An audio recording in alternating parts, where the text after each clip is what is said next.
பைரவி நீ எப்படியுமோ சிந்து ரொம்பவே சந்தோஷப்படுறாங்க. ஏன்னா சிவா வந்து அந்த அளவுக்கு சிந்துவை பற்றி பெருமையை பேசுனதெல்லாம் கேட்கும் போது அவங்களுக்கு ரொம்பவே சந்தோஷமா இருக்கு.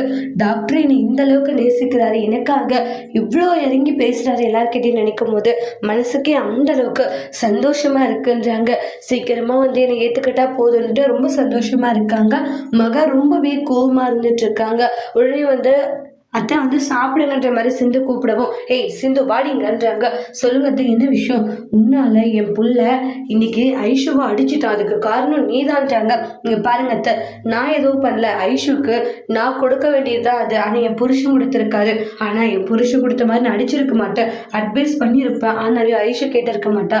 ஒரு தாயா நீங்க உங்க மகளுக்கு நல்ல விஷயங்களை சொல்லி தரணும் அத்தை. அதை விட்டுட்டு ஐஷுடைய மனசை இந்த அளவுக்கு மாத்துறதெல்லாம் ரொம்ப பெரிய தப்பு அத்தை. அவ ஒரு இடத்துல வாக்கப்பட்டு போருவ.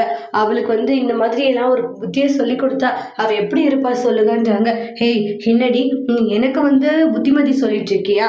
எனக்கு புத்திமதி சொல்றதை விட்டு ஒழுங்கா இந்த வீட்டை விட்டு போயிடு, அதுதான் உனக்கு நல்லது. நீங்க சொன்னா நான் இந்த வீட்டை விட்டு போயிடுவேனா?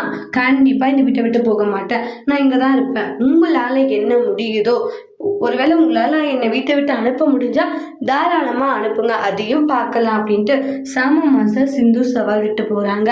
மக பயங்கர கோபமா இருக்காங்க. இனி வரக்கூடிய பிரமோல என்ன நடக்க போகுதுன்னு வெயிட் பண்ணி பார்க்கலாம்.